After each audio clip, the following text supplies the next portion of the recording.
the Home and Community-Based Services Team meeting in May 2028. Actually, it's still April. I don't know why I said May there. And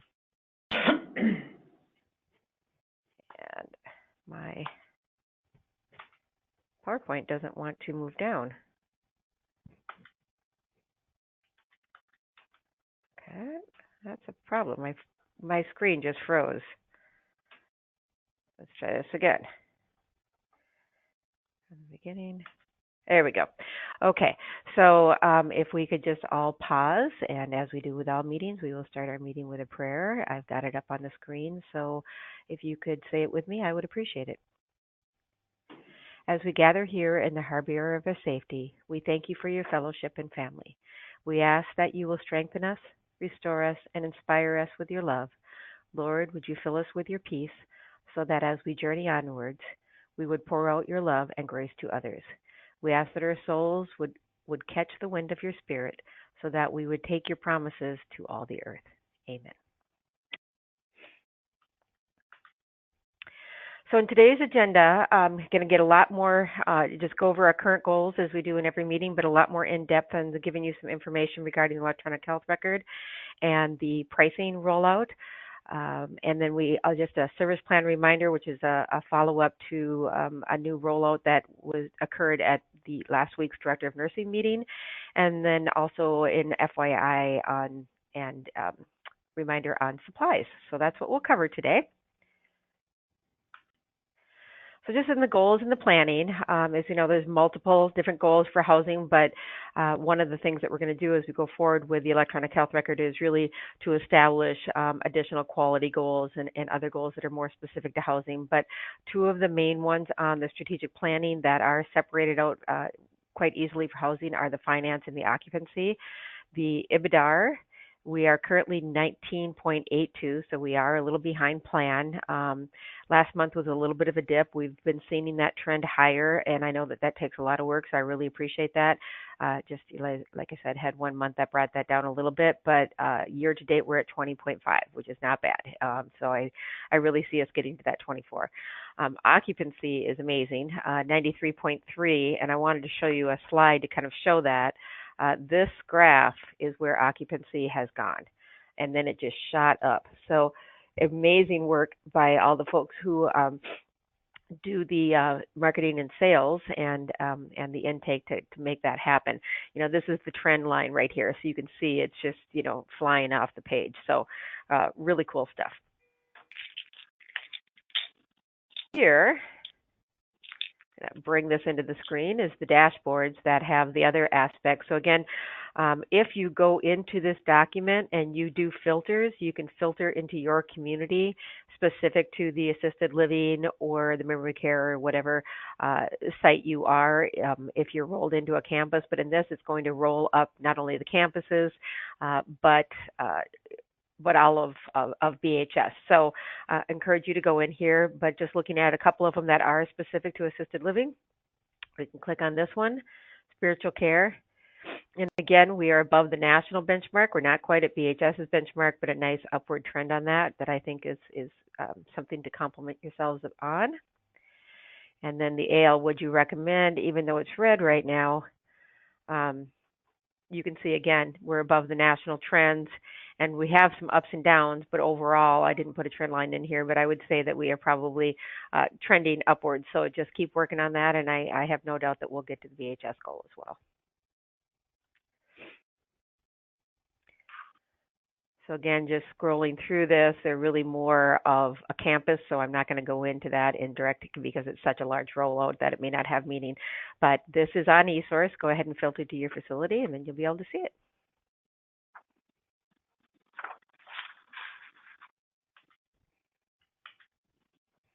See, when I move away, my computer freezes. I apologize, folks. There we go. Okay, so update on the electronic health record. Right now, we still do not have a contract. The electronic health record chosen is Matrix.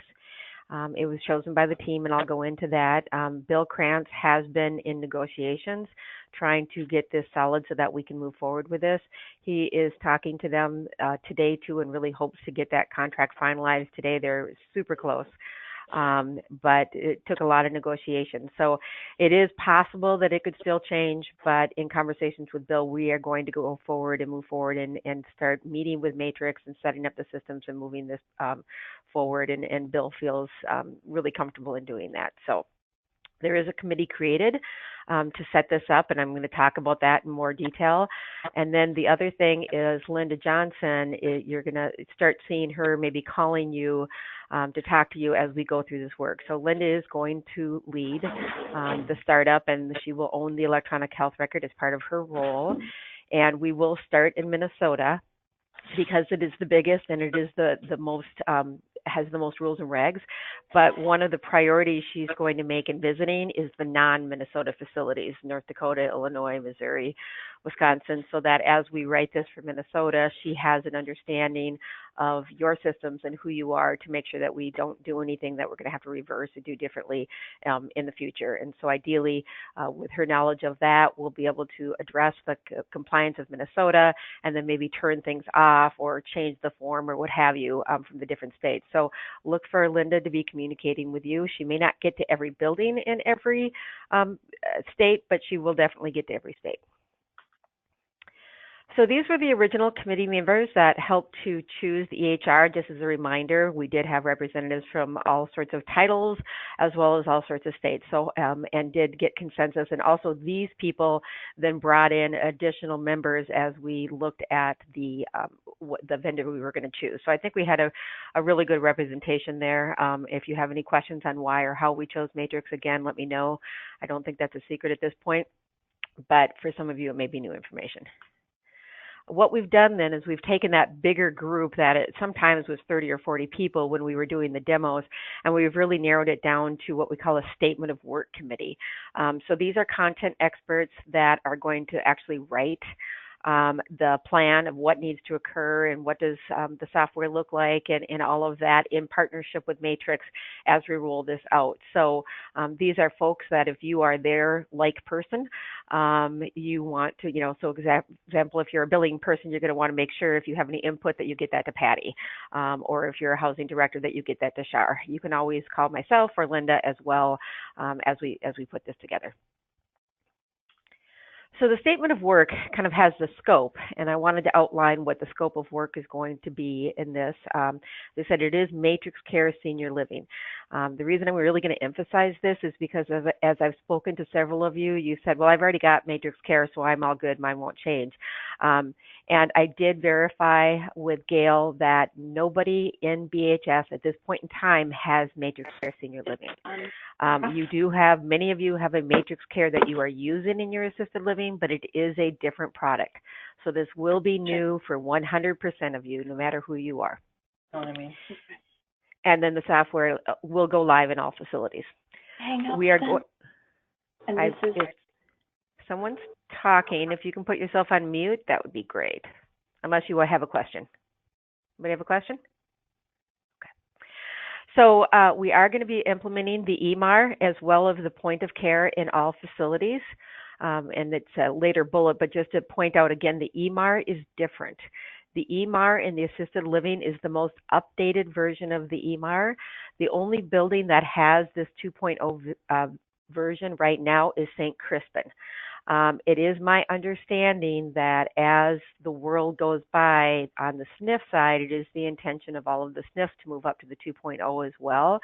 But in this, as we roll this out, you'll want to make a decision as to whether you want to try to have your SNF upgraded at that point in time or have the SNF have version 1.0 and the housing have version 2.0, because we will be putting 2.0 into the assisted living and housing. The Matrix Care Senior Living will be consistent in all campuses, refined by state. So what I mean by that is service plans, lease documents, fee schedules, things like that will be put into that and will be the same. And then again, it would be defined by the different states as to what documents they are, advanced directives documents, et cetera, that you would get out of that would be, again, consistent with VHS unless there is something different in the state. So, make sure that you give your input if you see any things that you think really work well or what have you that you want to go forward doing that. So it may change. It may require some change in practice for people as we roll that out. We will also be using handhelds. Hopefully all of you already know and have budgeted for the handhelds. There is actually a meeting just starting today that is being run by Jerry Reinhardt because the point of care is also going live in the SNF side. So on both sides, we need to really look at, should we make it small enough to put in your pocket, or is that too small to document? What really is the ideal scenario? So there are some committees working on that right now, and then I'm sure we'll bring that out to folks for input. Again, if you have any input on what you think, or if you've seen it used somewhere else that worked really well, please let Jerry Reinhardt know that because she is leading that work. And then we will implement matrix analytics in the assisted living in the ILs. And then that's what I was talking about before. Once we start getting this data in there, then we can really start getting some meaningful data coming out that will allow the housing leaders to be able to manage their operations, in full transparency with what's going on, and hopefully make your life a whole lot simpler. Any questions on that so far?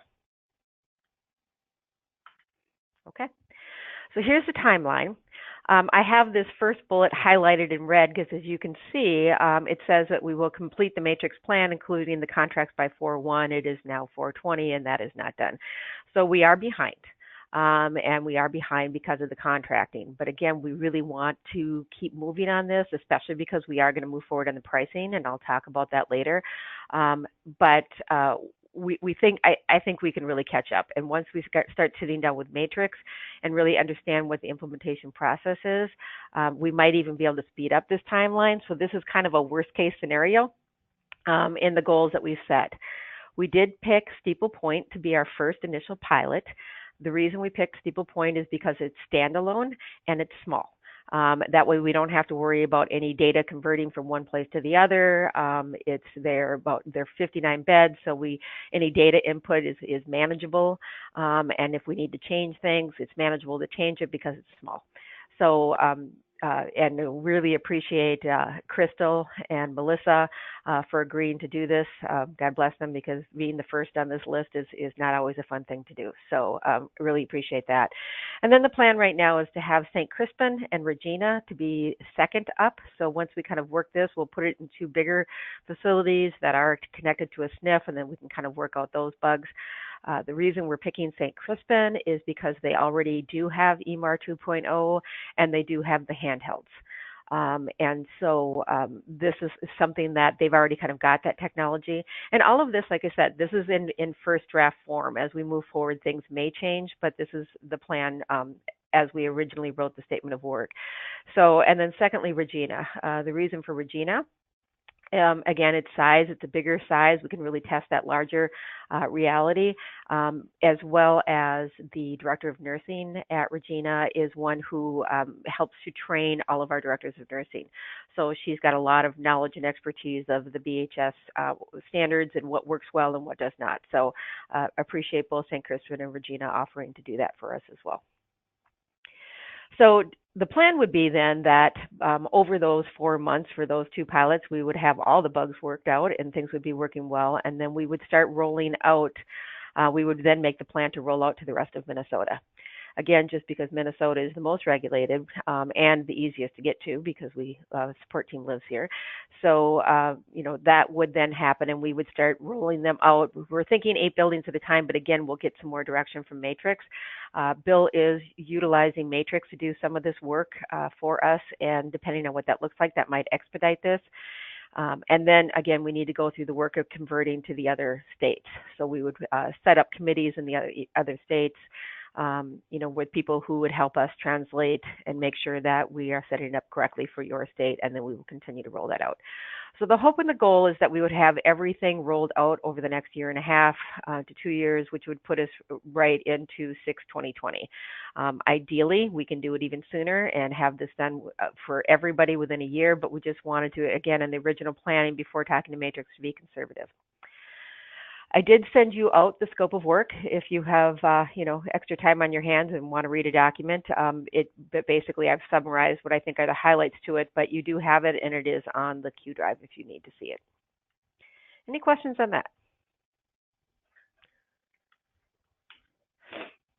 So the measurement of success that we're going to use to make sure that the EHR is doing what we hope it to be is that we will have improved service revenue by an average of 20.33. And I do think that or $20.33 per resident per month. I do think that is a minor ask. I think we're going to see a lot more than that, and I think it's really going to help us to have the revenues we need to reinvest in our facilities and our staff, and I'm pretty excited about this. But that's the goal because that's what will pay for the electronic health record. Again, it'll help us to achieve statewide standardization, not trying to make you a McDonald's, but we want to be consistent. And I'm going to talk about the service plan, but that's an example of, as we roll that out, we would have been able to just update that right in the EHR, and then everybody would have been compliant to a new thing all at once, as opposed to everybody having to roll it out individually. So I think that will really help. Create a baseline data to accurately reflect the picture of the resident and the resident care, and I think that is huge in all the safety features with an electronic health record, and then create and measure quality indicators. So you can see a lot of the measurements for the success are the creation of measurements for success, which is the beauty of an electronic health record. But I think you guys know even more than I do something that we don't have right now. We've got a ton of data in our SNFs, and we need to be able to have some of those same tools in our AL. So being able to create those is in itself a measure of success. So any questions on the EHR? All right. So moving on to pricing strategy. So just a reminder, the pricing strategy team over here was a group of folks, again, representing multiple states, multiple titles, where we looked at different types of models, a la carte, packages, etc., and really came up with what we hope is a very transparent, person-centered way to do things, but really helpful for the staff, and the fact that it isn't something that's going to cause us the need to redo service plans every 2 minutes or redo contracts, because we've got some wiggle room in persons who can get a little bit better or worse as time goes on. So I think we came up with a really good plan. And then there was another subcommittee where we added some additional folks from nursing. Again, thank you to those folks who helped. And that was led by Jerry and was the pricing tool revision. And we're still tweaking that. I'll show you how we've kind of modified that. But they took the eSource tool, really converted it to something that measures time as opposed to just acuity. And so those were the folks that did that for us. Going forward, again, Linda's going to be a busy lady. She, as part of her role is not only electronic data systems, but revenue integrity. And so within that, she and I will be rolling this out together, but getting that implemented, especially within the concept of Matrix, Linda will be leading as well. So the pricing structure. I'm going to pull some things over here from the other side here, just to show you. So the last time we met, I went through the pricing structure in depth. So if you did not, if you weren't able to attend that, please go ahead and go on to eSource, and you can get that audio, and it will show you how you kind of walk through it. That was the original plan that came out of the pricing committee, and now it is in pilot, and we'll talk about the pilot where some of the things are going to be tweaked slightly, but the model will be exactly as the committee had said. So this is just kind of an example to show you of what the templates would look like. Basically, this monthly rate, the site will be able to just say whether I only want to advertise the monthly rate or I want to advertise the square footage and the basic service fee. That's a site-based decision. But this would be consistent, where what would be included in the basic fee. So whether you're an IL or an AL, you may have three meals or one meal or what have you, but the types of services listed in here would be consistent across all to be included in that monthly rate. And then these are the types of things that, again, we would look at unless there's a reason in your building to change this, everybody would follow this format. So a reason that you would change this is if you don't have a garage, then you wouldn't have a garage fee, right? But that everybody would charge a move-in deposit. Everybody would charge a pet fee. Everybody would charge an apartment transfer fee, laundry fee, etc. Now, what these cost might depend on your community and what is standard in your community. But again, that this would be consistent because I get calls all the time. Should I charge a deposit? Should I charge a pet fee? And so this just really makes it easy for everybody. Yes, you should. And this is what is typically standard in our community. And if it needs to be adapted to you and your community, we can certainly do that.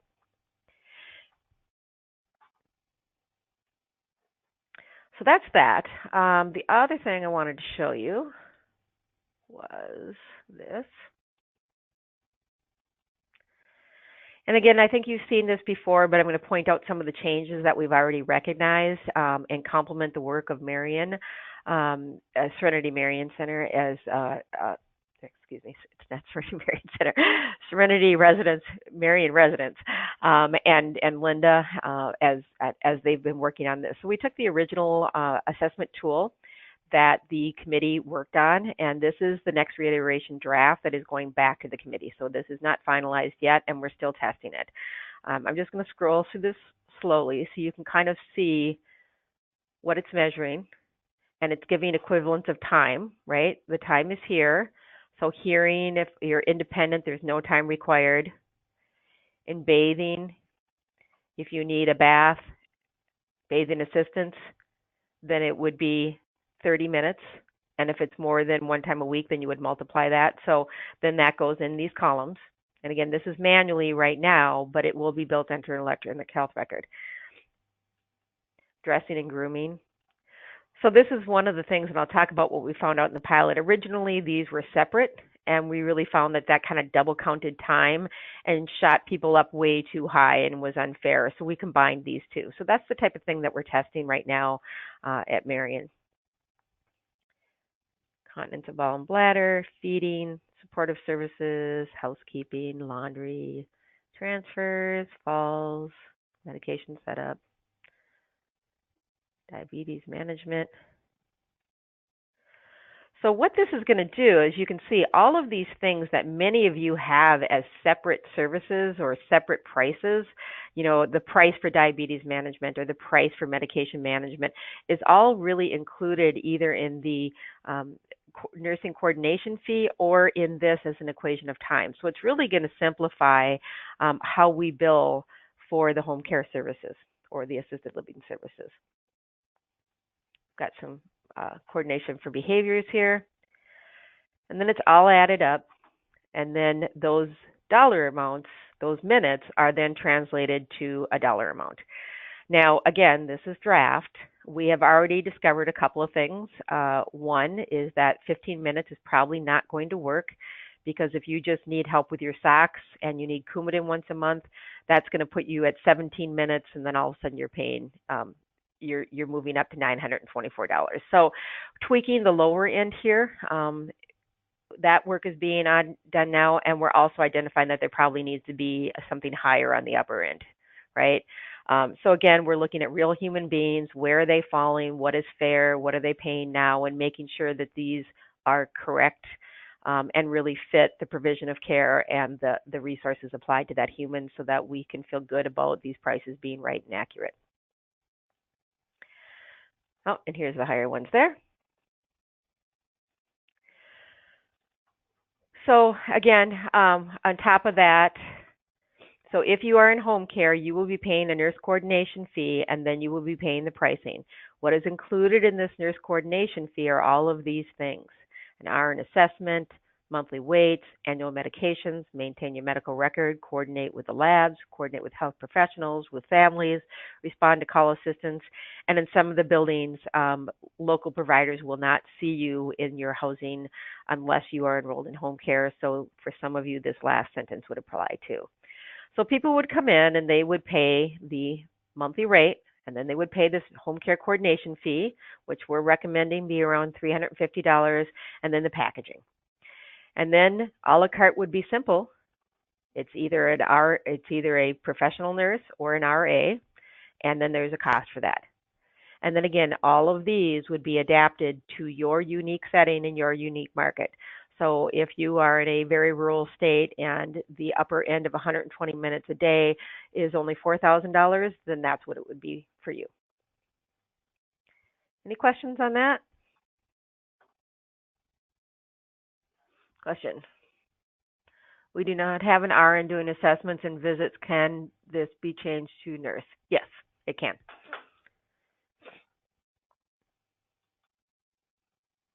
And that would be one of those state adoptions. In Minnesota, it has to be an RN, and yours, we would just change it to a nurse. The other thing that we've discovered that is necessary is the provision of a short-term fee, and this will really help us in two ways. There are several buildings that are looking at doing what BHS calls respite stays. Other people call it stay by the day. It's basically someone who doesn't want to move in permanently but wants to live there and get some therapy under a Medicare B, or have somebody watching over them, have a nurse watching over them when they're out of the hospital. So if you already live there and you're either IL or AL, it's going to cost you would if you're IL, you would temporarily enroll in home care. If you're an AL, it would be a beefed up home care.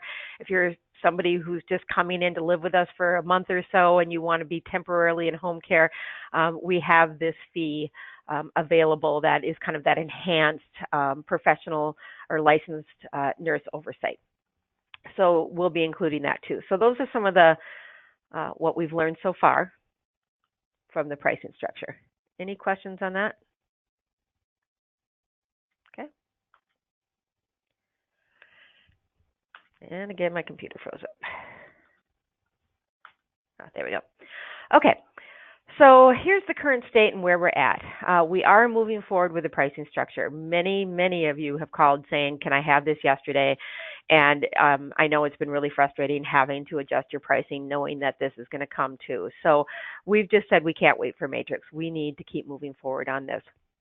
And so starting with the pilot at Marion, a ton of work has been done at Marion to date, and the work is beginning at Humboldt.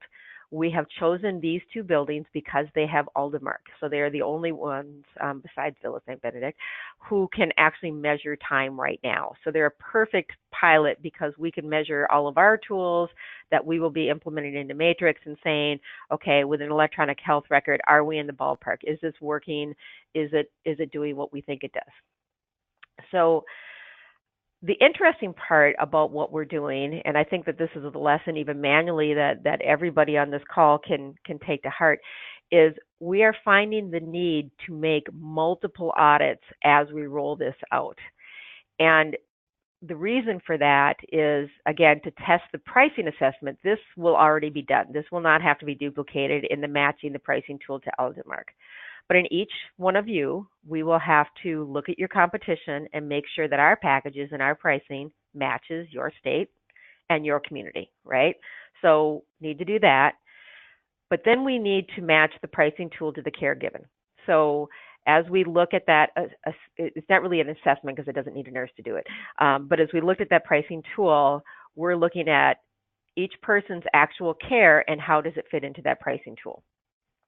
What we're finding is when we do that, we are seeing that there, and oftentimes, is care being provided that is not being documented, and therefore a conversation would need to have to say, you know, we're actually we're making your breakfast when we're coming in to give you medicine, and that's really not on your service plan. So we're seeing a lot of quote unquote service creep as we're doing this pilot that is allowing us some opportunity to address. Another thing that we're finding is that even if the service plan is spot on and reflective of everything we're doing, how you enter that into matrix and how you are including that or not including that into a package pricing is providing some opportunity for some corrections. And then lastly, all of us then at the end of the day are entering all of this information, either transferring it from an electronic health record, such as happening at Marion and Humboldt, and or entering manually into Matrix.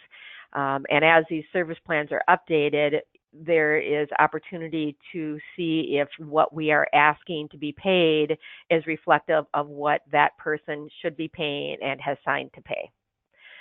Seeing this opportunity, especially through all three of these in government payers where there's particular assessments and both sides need to be updated, but it's happening on the private pay side as well.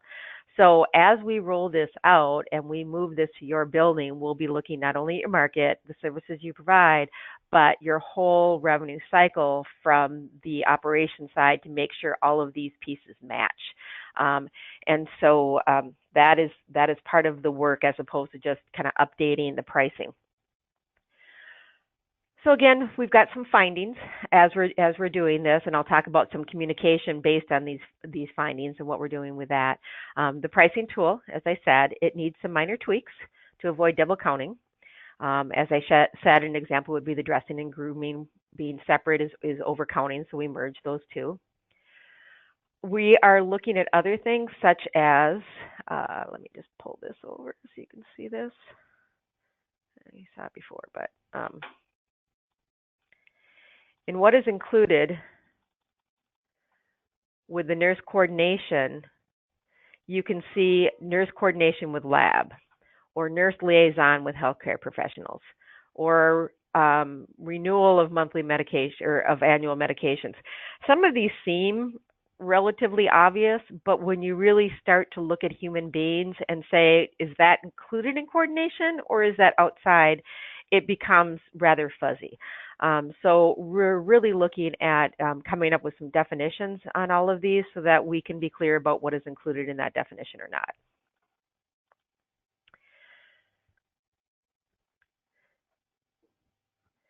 And then the other thing, as I said, the time increments, and we've talked about that before as well. Tweaking that, making sure that that's going to work for all people and be fair. So the other thing that is still to be tested, as I said, Marion, if you are on, if Noelle and Kay and team are on, it just owe them so much of a thank you. They are doing amazing work. And they are finding that in each of the areas that we're auditing, there is a small opportunity. And when you add all those up, it is a bigger opportunity.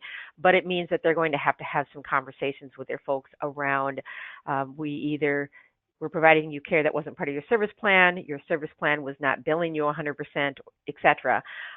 We are now going to start billing this nurse coordination fee. So they're starting to have those conversations, and that is also a part of the pilot are those conversations, is our scripting working, is everything working? So we want to make sure that the audits are done and that everything's accurate, but we're also working with Janice to come up with a communication plan up front. Some of the shared messaging we're talking about right now is, hey, it's an exciting day, guys. We're getting a new electronic health record. Just know that there may be some other people in the building that we're looking at our systems and processes, and this is really cool as we go forward.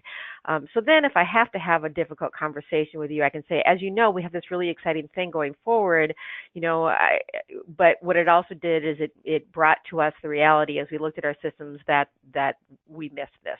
And so again, how do you have that conversation? What are those bullets? How do you keep it in the positive? How do you prep staff?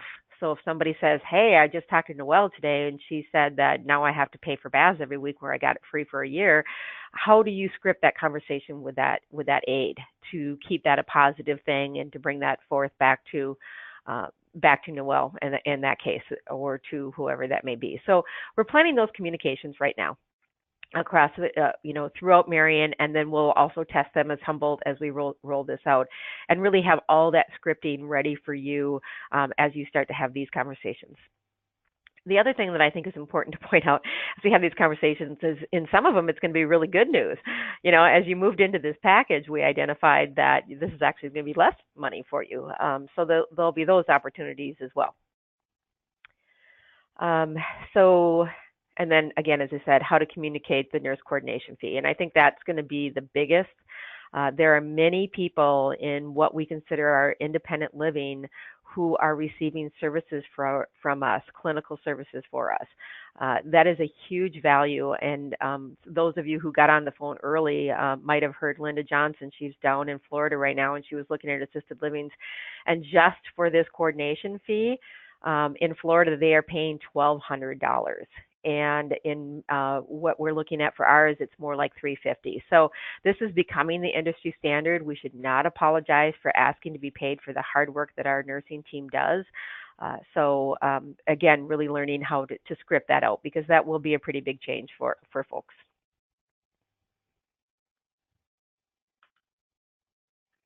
And again, this is what it includes. Just to remind you, that is a lot of work and a lot of time.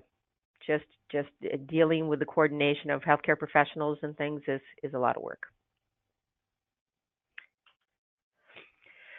The other thing that we're going to be doing as we roll all this out is we're going to be updating our billing systems. Each one of our assisted livings, the billing systems were set up by different people along the way, and in 90% of the cases, they were all set up differently. None of them right or wrong, just different. And so it has posed some problems and things not being able to, fix it all at once. Or if you talk to any of your billing people, there's some glitches in the system that are very frustrating to them. If you are a Minnesota provider, many of you are having to enter your EW billing manually because the systems aren't working. So we're going to address that across all states. And all facilities. And again, this is something that Patty and Bill are working on. They're working with Matrix to say how should the billing work and how can we do this. And then they'll be working with Matrix to actually do to do the conversion so that we can just do it overnight and make it work and not have each building have to reset these things up over and over again. So more to come on that as well. And it will, as part of the test of, okay, we've come up with the right one, we are saying to Matrix, it must allow the Minnesota EW claims to go straight to the payer. So that's going to be huge for the billing office and the CBO. So the plan would be then, again, we would come out, we would look at your building, we'd look at your community, we would create the tools for you, we would go through the work of, okay, how do we make sure that this is right? And then as we set up the new pricing, we would reset up your billing system so that they are consistent and they work for you. And again, utilizing Matrix to help us with that along the way. So more to come on that as well. Any question on that? Okay. So what does this mean to you? So again, do what you need to do for your strategic planning and your budgeting for July. I know many of you, July 1, have a rate increase, and I apologize that this is taking so long that we couldn't have this ready for you by July 1st. But as you can see, it's a pretty complex process, and I think if we had tried to force this, it would have not worked, and that would have been worse than having to do this twice. The slowdown of Matrix really is the 90% contributing factor to why we're not ready, but it is what it is.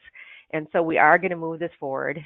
We may have to look at that assessment tool manually. Hopefully not. Our plan is to have Matrix catch up, but you deserve to have this rolled out correctly. And it is going to take some time, and we are going to try to do it simultaneously, but you will need to just do what you need to do. As we finalize these tools, we will have webinars that gives you, focuses really specifically on these tools and what do they look like and what do they mean and what does it mean for you, because though we went into much more detail today than we have in the past, we'll go into even more detail so that there's no surprises and everybody knows what's coming. If you are planning on changing your pricing structure dramatically, such as moving from packages to a la carte or something like that, I would caution you not to do that, because this ideally will be rolled out throughout 2019. And so I would caution you just to wait on that if you're planning on changing anything. And then, of course, if you have any questions on the pricing structure, you can call myself or Linda. Any questions on that?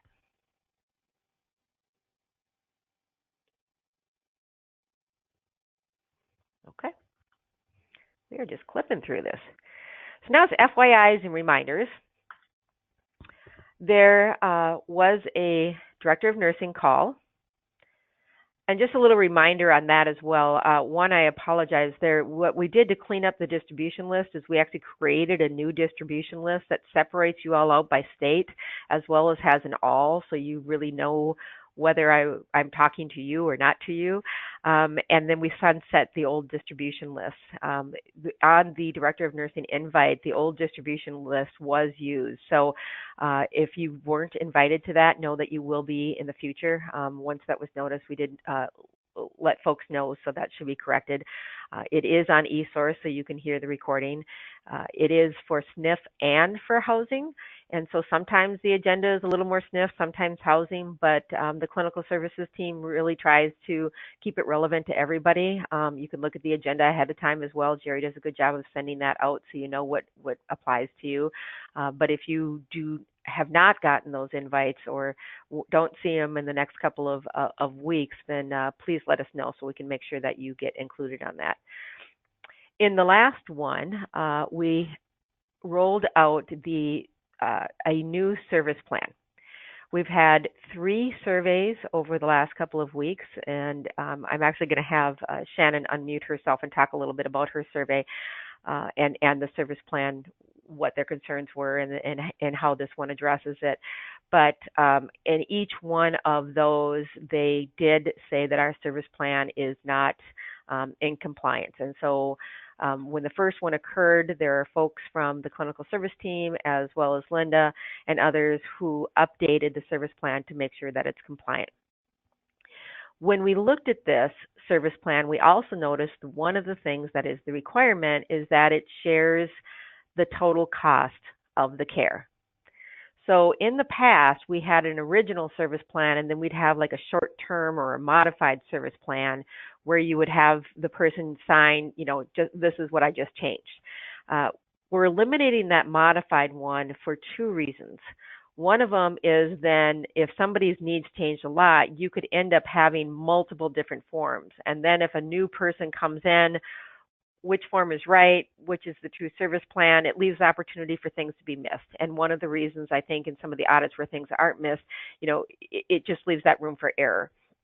So additionally, if you use just the modified on top of the front, you're not relooking at the total pricing. So you might not be accurately having them sign that they understand what this is going to cost to them. So you should still be able to do short-term modifications. If you keep the entire document on the computer and then you print it up and have them re-sign it, then you've got the most up-to-date event because you can save the old one, you can have a new one with a new date and time and what have you, and you can still have one consistent document. You shouldn't have to redo the whole thing, right? You can just add or what have you and then redate. So it shouldn't be a big deal, but really hoping that you will just use the existing documentation and then go from there. The other thing that we have discovered is that for whatever reason, some facilities have been told that each service needs to be signed. So if I need help with dressing, I have to sign off on that. If I need help with bathing, I have to sign off on that. And that's not the case. In this new service plan, it does outline the entire service package, and then it has the signature on the bottom. Now this, again, I'm talking Minnesota, so I apologize to the other states, but all of you do a service plan, so it may be somewhat relevant. And again, we'll adapt the service plan to you when we roll out the EHR. But in Minnesota, this is here, and I'll just show it to you really quick. It was also sent out to you, so you should have it. But it looks, oops, that's a statement of work. That's not the service plan. Looks like this.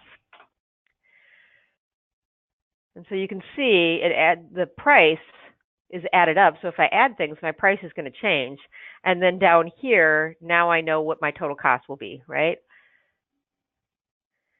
And then the other aspect that's important is this emergency contact more than one and authority to sign in case of an emergency is a piece they're looking for as well. So Sharon, can you unmute yourself, because she did get cited on her service plan, but she did have this in her hands and was able to share it with the surveyor, and so she can tell us what how that conversation went. Yeah, hi. Yeah, it was very handy to have this right in front of us. The two areas on this form that she brought up, one that she said she would not cite us for, but she highly recommended that this company do, is to get rid of on the service plan that word initial under monitoring reassessment schedule, where we have initial 14 and 90 days. Instead of initial, she would prefer to see that written as a 5-day on there, so that we're making sure that we're, if we're doing them ahead, that we are going back within that 5 days of them coming and getting that 5-day note in there. I didn't have any really new people, so she opted to leave mine. I had my initial assessments in there, but she said that 5-day really is important there. She felt, but I didn't get cited on that piece. And then the other piece that she picked out on the old service plan, and I showed her this one, and she said it's still here too, would be on page 2. A second bullet down says staff will be supervised within the first 30 days of hire and periodically thereafter. What is missing there is who is going to do that supervision. So that piece is missing, so we need to get that piece in there, she said. Otherwise, the rest of it was good. Good cleanup on this new form with the contingency plan, because the old contingency plan did not have the non-essential service spelled out on there, only the essential. And when I showed her that, she said, no, this is what you needed to do on this one, so you've got yourself covered on the new form. So I know in my correction, when I redo all of these, that I know I'm good there. Just need to make sure those other two areas are noted as 5-day and, are in doing that supervision. Thank you. So the good news is this is compliant, because she said she wouldn't cite her for that 5 days, and I finally found the line that says supervision here. So we're not going to change this form right now. Sharon and I just talked earlier today, and every surveyor is going to have their opinion. What I'm going to do is take this back to the clinical service team with this input, and then make a determination on whether we think that input is worth updating this, or if it's fine the way it is. But I think that input is very important, and so if you have an opinion on that and whether you think it should be updated or not, let me know. But in general, it is compliant, and so I think that is reassuring. Anything else that you would add, Sharon? No. Otherwise, for a first survey through the new home care laws, I thought things went pretty well. A couple of the areas that we had simple things were, somebody that came back when I was on vacation. So they were just missing and updating forms in the med management piece of it, treatment plan. This person had numerous changes in that piece, and I missed it when I came back with everything. So those are easy fixes. A lot of mine are out of date on a 14-day by 1 day on one person. I'm like, simple things like those, pretty good overall. That you guys have done a good job of obviously getting us the information and the forms that we needed to do our job right, to not come through too bad. I would also add in that I was unaware that complaints, I keep a log and the complaint forms, but apparently it has to be entered in the legal file of the person as well. Well, that's good to know. I know another one of our buildings also got cited because even though they gave the medications accurately and completely, when they put the pills in the little cup, they signed off at that time and not waited until after they saw the person swallow it. So that's just a heads up too. So we've got a couple of comments here. Just looking, which ones are new? This is almost identical to our service plan. Our 30-day supervision line ends with by a licensed nurse, just a thought. So yeah, that's a good way to enter it. Yeah, and that's a point too. There may be, because I know Jane Anderson said this is not much different than her existing one as well.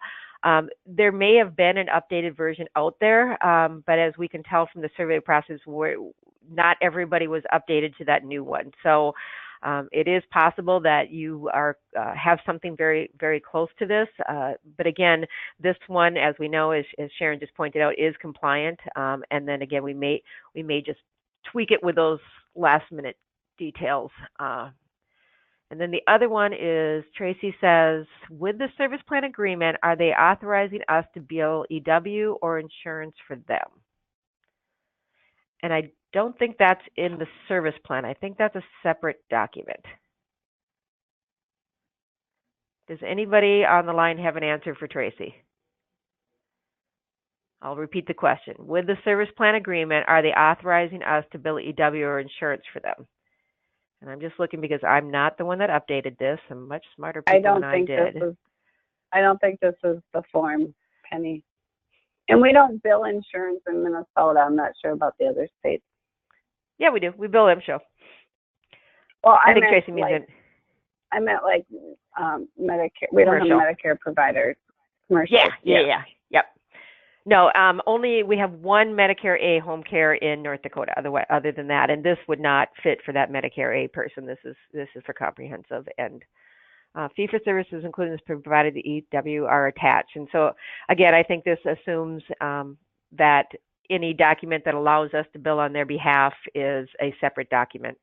And we are updating all of our admission plans. Trent Pepper and Jana Kovac are leading that, and so all of the intake again should have everything you need from a legal perspective, and they are working on that. So I think Tracy, they will cover that in that piece. Any other question on that?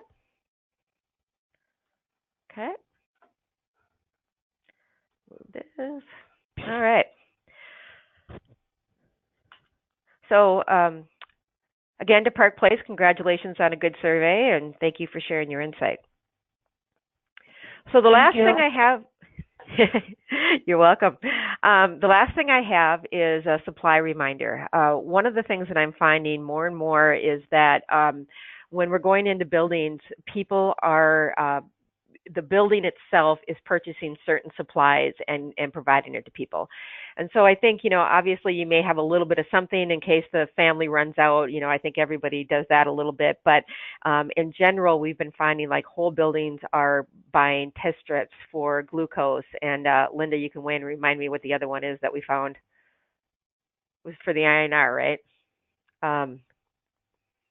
But regardless, these are not things we should be providing. What I did find, oh, is that you, Linda? Sorry, yes. What was the other thing we found that we're buying? It was the INR strips. Yep. And the glucose. Thank you. So one of the things that we're doing is we're working with McKesson, and I'm working with Kristen, who's our purchasing person, on how we can more easily offer services to our clients where these things can just be ordered online, automatically ordered, so that we don't have to deal with it, but neither does the family, and they get there. So in part of that work, we met with somebody who is in charge of diabetic strips and diabetic training, and they shared with me that the pharmacy cannot deliver glucose test strips. And if that is the case, I can see why we're buying them, because that's a real pain if the family has to go get them. So she made me aware of several programs, one of them through Medicare and the other one through McKesson. And in both of these, they're Medicare programs that really minimize copays and make them the most affordable, and are ways to have all of these things delivered directly to the person and allow them to follow up on when things, or to the nursing, whichever way you want it set up, and allow them to kind of say, hey, your prescription should be refilled. Are you truly out? Are you ready to refill it? So that we don't end up having to pay those. So I am going to be setting up a webinar, and we'll be inviting you to that so that you can learn about these programs if you're not already aware of them. The other thing is that it was brought to my attention that if we are buying the strips and if we are using our reading machines, then under our CLIA waiver, that makes us responsible for the infection control aspect of that, which is a big risk for that. And so, again, if they own it and it's going straight to them, then we don't have that risk. So just another reason beyond that. So look for that invite, look for that webinar. within these programs that we're going to share with you, your people can order anything they want.